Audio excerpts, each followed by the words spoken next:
Hello students. In on my previous videos, I've been briefing you on various organometallic reagents. Particularly, we have discussed on organochromium reagents and organonickel reagents. Now, in this video, I'll brief you on Gilman reagent.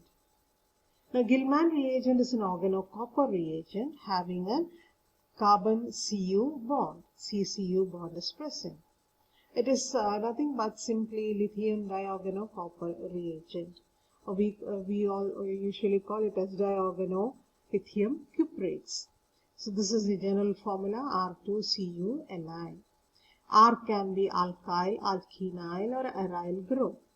Accordingly, it is named as lithium dialkyl cuprate, lithium diaryl cuprate or lithium dialkenyl cuprate. If R is alkyl group, you call it as lithium dialkyl cuprate. If it is aryl group, you call it as lithium diaryl cuprate. And if it is alkenyl group, we call it as lithium dialkenyl cuprate. So R2CuLi is the general formula for Gilman reagent. Now, the Gilman reagent is prepared from an organolithium compound. Its starting material is organolithium compound. Okay, so organolithium compound is treated with copper iodide to give you the corresponding organocuprates, lithium organocuprates. Now, this is the reaction for, you can see here the reaction for the preparation of Gilman reagent. You can see here 2 moles of the organolithium compound is treated with copper iodide to give you the Gilman reagent. Now this particular reaction is carried out at low temperature because Gilman reagent, the cuprate, organocuprates form is thermally labile.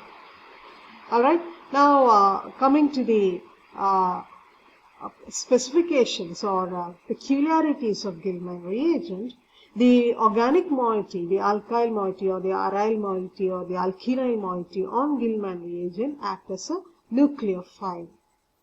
Okay, and it is a soft nucleophile. The R on the Gilman reagent is a soft nucleophile. And the oxidation state of copper is +1 and the nucleophile will attack organic electrophiles. And remember, since it is a soft nucleophile, it will attack soft electrophiles. Now we'll see why am I emphasizing on the soft nature of the R. We'll see when we discuss the reactions. Okay, so the alkyl group in Gilman reagent is a soft nucleophile. This you must remember because in case of organolithium compounds and our Grignard reagent, organomagnesium compound, R is a hard nucleophile. The alkyl group is a hard nucleophile. Now let us discuss one of the reactions. Few reactions we'll discuss. One of them is the coupling reaction wherein CC bond is formed. Now here you can see we have an alkyl halide, you have the Gilman reagent and they couple. See here you can have THF or ether, okay, low temperature and they couple. See here the alkyl part of the halide and the alkyl part of the Gilman reagent has coupled here. So you can prepare higher order alkanes using Gilman reagent by treating it with alkyl halides. Similarly, you can treat it with aryl halides also, and this is an example of vinyl halide. Here, see, it's very simple. If you write if you have to write the product, just what you can do is take off this halogen part and couple it with one of the alkyl group on the Gilman reagent. See here, see this is the vinyl part and this is the alkyl part of the Gilman reagent. Similarly for aryl compound, here you have the aryl halide, here you have the Gilman reagent, okay, and then you get the coupled product. Okay, so the coupling, it can undergo coupling reaction with alkyl halides, aryl halides and vinyl halides. Few other reactions are also there. Now one particular thing what we have to remember with regard to the vinyl halide is that you're using a trans-vinyl halide, trans-alkene. You're getting a trans product. Okay, you're treating the trans-alkene with the Gilman reagent, you get a trans product. And you're using a cis-alkene, you're getting a cis product. That means the stereochemistry of the reactant is preserved, or you can say this reaction is stereospecific. Alright, this reaction is stereospecific. You start with a trans compound, you end up with a trans compound. You start with a cis compound, you end up with a cis compound. So during the coupling reaction of alkene with Gilman reagent, the stereochemistry of the alkene is preserved. Okay, it is retained. Now, reaction with alpha-beta unsaturated ketones. Now here we have you must be, you must understand while writing the product. You have an alpha-beta unsaturated ketone. It need not be a cyclic compound, it can be an acyclic compound also. What I'm going to discuss remains the same for both.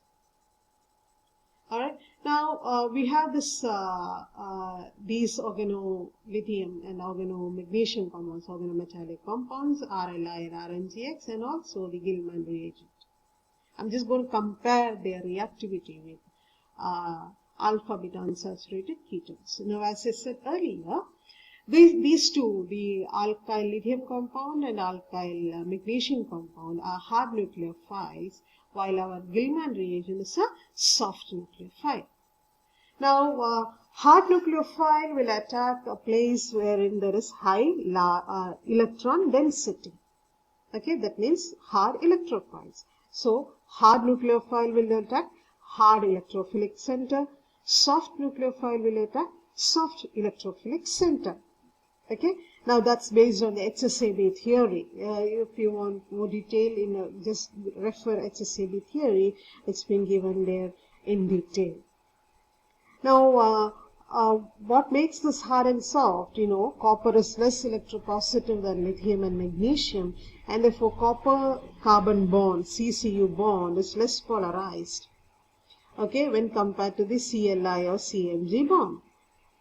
Okay, and hence, since this alkyl group or this Gilman reagent is a soft nucleophile, it prefers attack over here on the alkene part, while this being a hard nucleophile will attack the more electrophilic center over the carbon and carbon. See here, this organolithium compound and organomagnesium compound will attack the hard electrophilic center. That hard electrophilic center means that center wherein there is more electron density, while our Gilman reagent will go for a soft electrophilic center, or where there is less electron density, and hence it will attack at the alkene position.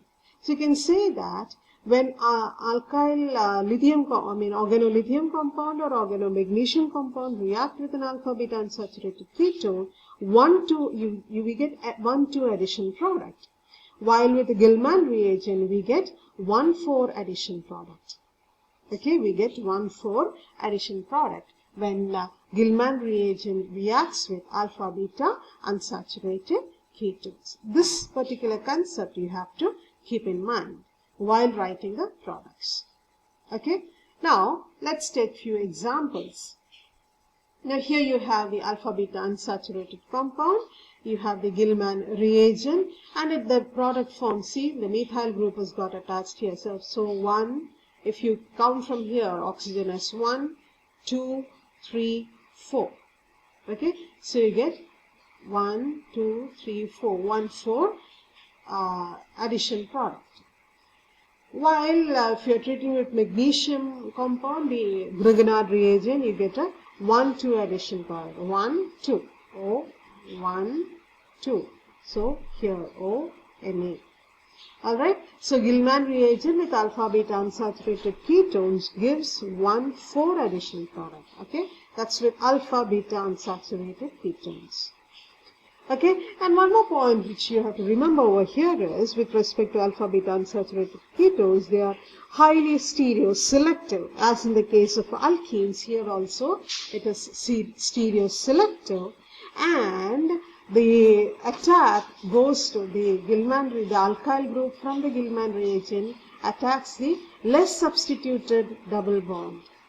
Okay, and from the less hindered side. Okay, less substituted double bond and the less hindered side. Okay, so the product which we get is stereoselective. See here, this is an example. Over here, you have got two sides of it. These are one alpha beta unsaturated keto group is here, another alpha beta unsaturated keto group is here. Okay, now the Gilman reagent attacks the less substituted 1,4 position. This is more substituted. See, 1, 2. This is more substituted, while here only one substitution is here.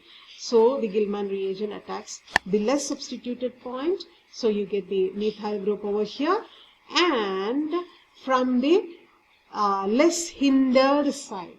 That's why you get a trans product here. See, this is away from this.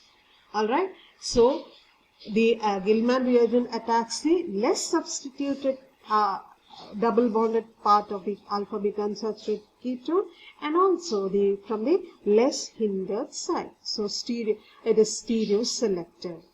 Okay, same as the reaction with vinyl compounds, alkenes. Now, reaction with aldehydes and ketones.